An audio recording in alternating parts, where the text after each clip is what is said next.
two of us. Wow.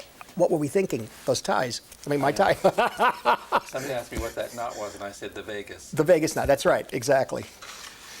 Okay, almost ready, gentlemen. There's Steve. All right. Go ahead. So, It's a pleasure to be with you again and to compliment you on a Martin Scorsese movie. Now, you know, we've all been taking turns pronouncing the title of this movie. Kundun. How do you pronounce it correctly? Kundun. Kundun. Yeah. Well, if I slip, remember I'm a Canadian Oh, that's from all another right. country. Melissa Matheson, Marty, Yes. tells the most extraordinary story about having a draft of her screenplay, sitting down with her agents to go over a list of directors. And Melissa Matheson said, "You don't have the name of the only director I want this to go to." She did not know. Everyone expressed the same surprise, and yet they shouldn't have if they really knew you.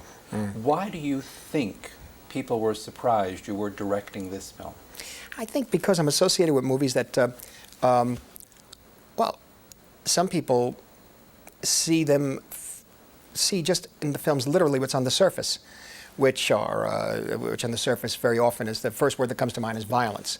And what we're talking about, though, the type of picture that I'm attracted to, or the type of characters I'm attracted to, deal with not violence for violence sake, but they express themselves through violence.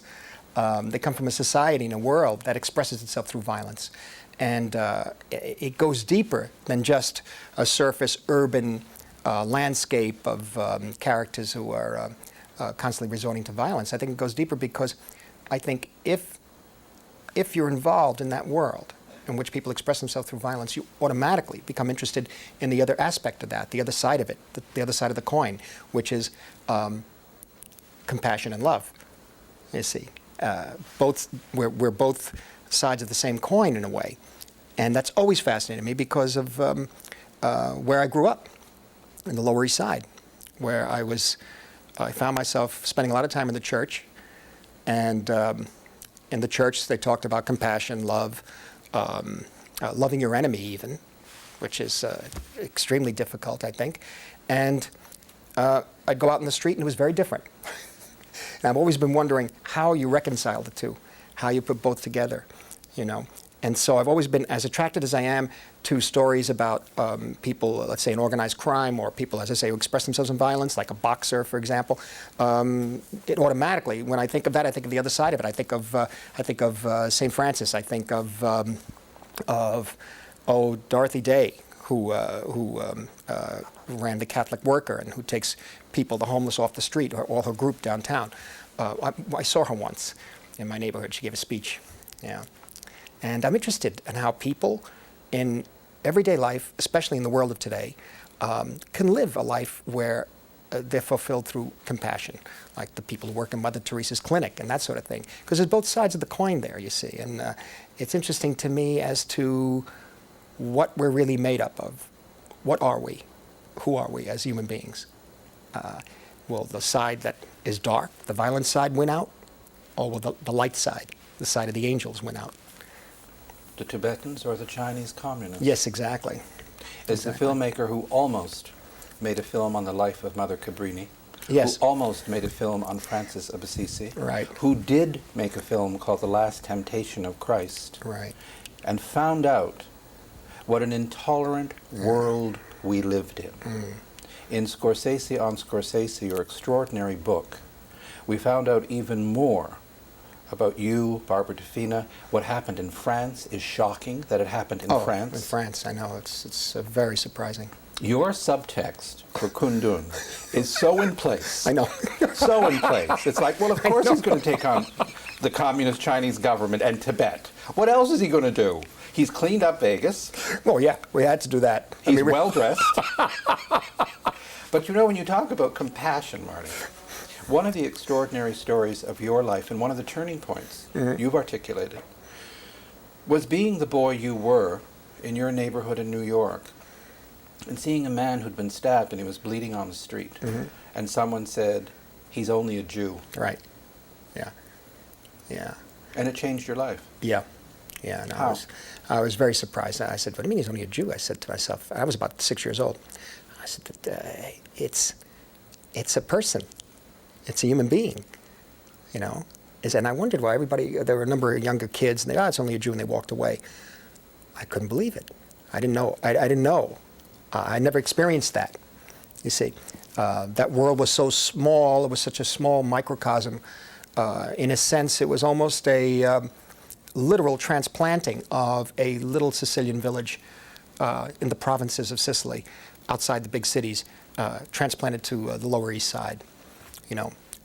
And with that, you get the benefits of that to a certain extent, closeness, family, but you also get the drawbacks, which is a provincialism, a kind of perpetration, I should say, a perpetuation of intolerance, of superstition, of fear, and that sort of thing. You know, and it was really a major turning point because in my mind, I was a human being. I had no idea what they meant. As a man who spent the limited amount of time you did in a seminary, I should say the turbulent amount of time. Yes, turbulent, yes. Sir, you spent in a seminary. Yes. Who said at one point, in spite of what the church had meant in your life and within your family, that you were basically agnostic, even with the complications. Will you tell me what happened to you, Marty, the first time you were in the presence of His Holiness? Well, interesting to me, what happened was that I was a little nervous about meeting him. And as you know, I'm a Catholic. I'm not a Buddhist, but I've been interested in the similarities of religions around the world. I'm always reading the Quran, and fascinating to have made Last Temptation of Christ, for example, in Morocco, and to have made this film on Tibetans in Morocco. I felt just as close to the Muslims there as I did to the Italians and to the Tibetans in a way, because there was always some sort of similar connection, and so I felt very a bit nervous. I think I was in Washington, and he had his group around him, Lodi Jari and a number of the other gentlemen who work with him. And Melissa and myself, Barbara DeFina, and a couple of other friends of mine, we got in there and we talked a little about it. I brought him a little gift of 2 films. One, St. Francis of Assisi by Roberto Rossellini, and a film he made with Ingrid Bergman called Europa 51, which is in a sense a story of a modern-day saint, a woman who not tries to be a saint, but tries to deal with compassion and love, and eventually they put her in an insane asylum at the end of the film. And I felt that there were two films that dealt with the spiritual side of man's nature, and I gave him those. I don't know if he sees them, but that was sort of a token gift. And we were talking a little about it, and actually the meeting was mainly about Melissa presenting to His Holiness the possibility of a director, somebody interested possibly in making the film, because this was very much in the beginning of the project, like in '91 or '92. But I found it to be very warm, open, made me feel at ease, and would take my hand and hold my hand. And the oddest thing happened when I left. I mean, we were about to leave. He said goodbye to everyone and thanked me and looked at me. And suddenly, interesting, maybe it's something that I brought to the situation, but it's interesting because everything else faded away, just his face looked at me. And it seemed like I was very much aware of being alive, of the moment, of living in a way. Something very special happened. Now, I don't know whether I was psychologically set up for that, or it was just the disarming way he has of making you feel comfortable and cared about. But everything else faded away except the face. How interesting for you, when I think of your self-descriptions of being a loner, a lonely boy, a sickly boy, the association with a man who in one way has to be one of the loneliest people in the world, and to be able to grasp, you talked about subjectivity and where the camera is and what the camera's doing, but for you to approach so majestic a theme and to know that it's an epic and yet it's intimate, and you understand the driving force, the loneliness of the power in absentia. No, I think the only way we could have approached it, and Melissa had written a number of drafts before she gave it to me. I liked it very much, the first draft. And I saw that she didn't fall into the trap of attempting to make an historical epic which would try to explain the history of Tibet, the history of China, the social system of Tibetan society, the aristocracy, the serfs. It didn't get into any of that. She stayed with the boy. He stayed with the boy. And then I went through her process then for another 2 years. And that was that. How about trying to get in some of the 13th Dalai Lama? How about trying to get in some of this? How about showing a little more of the Chinese? What about showing a little of a battle scene? And that sort of thing. And finally, we did 14 drafts, ultimately.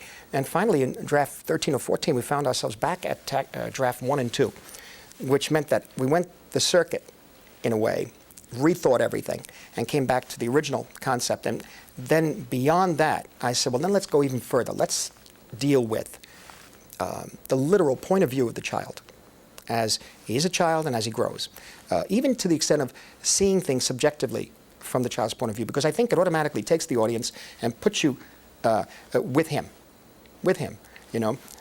Start on the detail.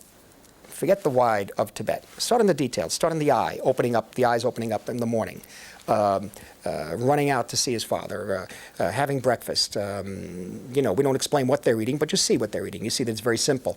No attempt at all of trying to temper everything by placing a Western observer in the film to translate for us who these people are. They're people. You know, you just jump in, hang on. If you care about them, you know, and care about him, you might have an emotional impact by the end of the picture. You know, if you give it time, if you give it a chance.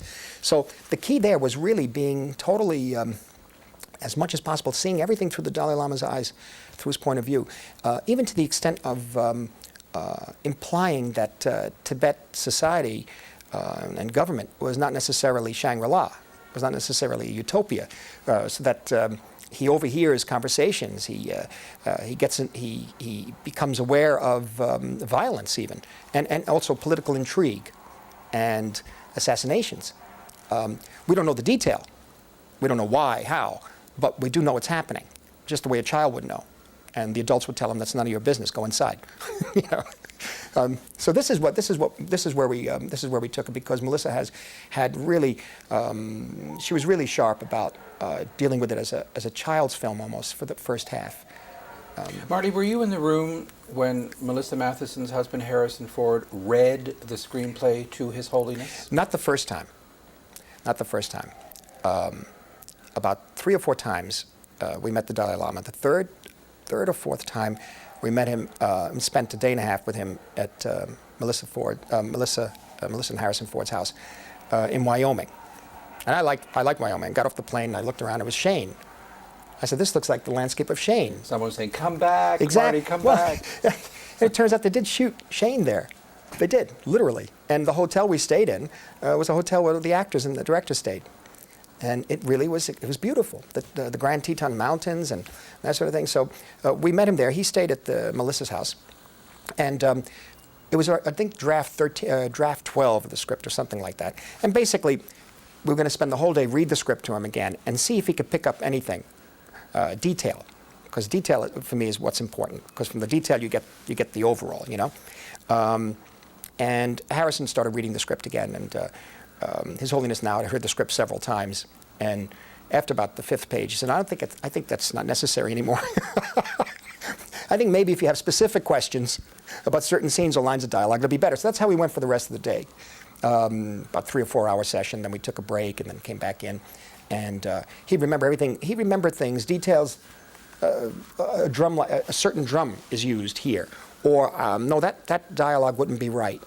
Or some political issues to be very careful of, he would say. But if you want to do that, go ahead. He said, I would go differently. He said, but if you want that, that's up to you. I don't see any problem with it. So he was very open about it, you know. You know, there's so much reference to Martin Scorsese and the male hierarchy and your use of specific actors and the male bonding in your work. And yet, for some, the most emotional relationship in this movie is mother and son. Oh, yeah. There are 2 credits that sum this movie up. One is made with the cooperation of His Holiness the Dalai Lama, and the second is dedicated to my mother, Catherine Scorsese. Yeah. The overwhelming moment in this movie for me is when the young Dalai Lama arrives home to administer the last rites for his father. His father. And he and his mother touch each other. Yes. It is overwhelming. Yeah. Tenshu she's wonderful. She's wonderful. As I say, Ellen Lewis went to India. Well, actually, we all went to India together. A boy from New York and India. It was very interesting. Up in Dharamsala, and we spent 2.5 weeks, and we left Ellen there. And Ellen's a New Yorker, so she was a little nervous, and she was never been.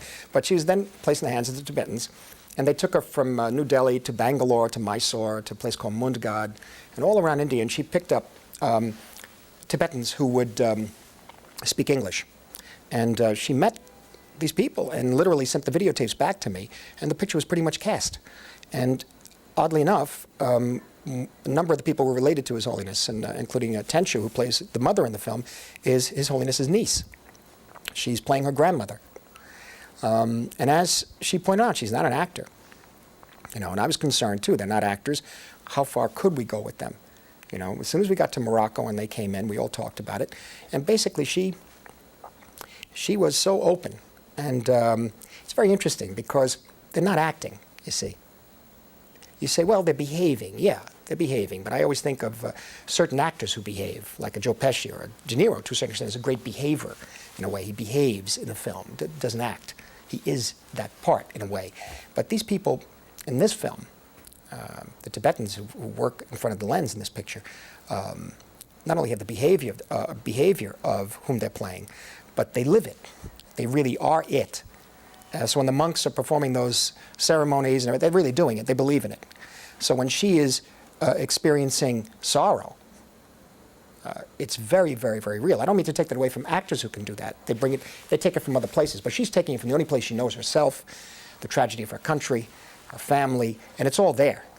It's all there. So what I tried to do for her, she was a little nervous about it. I said, look, don't worry about it. I said, when you have a scene that's that way and you have to cry or whatever, we'll just literally clear the set. You take your time. We'll just wait for you. You just lift a finger if you want, and I'll start the camera, no slates, and we'll let it run, And after about 5 or 6 weeks, she had enough experience in front of the camera to be able to command that, to be able to pull that out of herself. She's quite remarkable. She really is. I thought of something else about you, about Martin Scorsese, the man, your loving camera use of the telescope. And I remembered the story about your pal Steven Spielberg sending you the telescope when you were living on the 75th floor, and you said you never did get it properly assembled. But God knows you've given your homage to the telescope in this movie. I know. That's all he could see. That's all he. That's the only way he could connect with the people. He had a telescope, with Steven, I was living on the 75th floor of the building right next door here, the Metropolitan Tower. And I couldn't really get it all assembled. It was impossible. It was so big. But I could see his building, the Trump Tower, from mine. Keeping an eye on each other. Yeah. Oh, yes. Martin, how did you respond to Disney's employment of Henry Kissinger as advisor to Communist China on this film? Well, interestingly enough, I didn't hear a word about anything until maybe a year ago, because we were still shooting the film a year ago. And one morning I got up to get to the set and had the satellite TV in this small hotel. And the British financial news was on, and then suddenly I'm having coffee and I hear Martin Scorsese's Kundun has been condemned by the Chinese government, and Disney is being attacked, etc. And I must say, we were about 12 or 14 weeks into shooting. So we had pretty much the picture in the can, in a way. There were some nervous moments there for that day and a half. We didn't hear a word from Disney. Faxes were being sent from New York, newspaper articles and that sort of thing. And then the Tibetans got a little nervous, I think, and were asking, what does this mean? I said, no. I said that, but I knew, even if, and they would never do it, even if the film had to be let go by Disney, somebody else would pick it up. I knew that. I felt that would be okay. But a day and a half later, I got a call from Joe Roth and Mike Ovitz, and they told me, go ahead, don't worry about a thing. And they issued a statement saying they're standing behind the film. And that was good. That was good. And again, the Tibetans were still a little skeptical because they've had nothing but bad luck.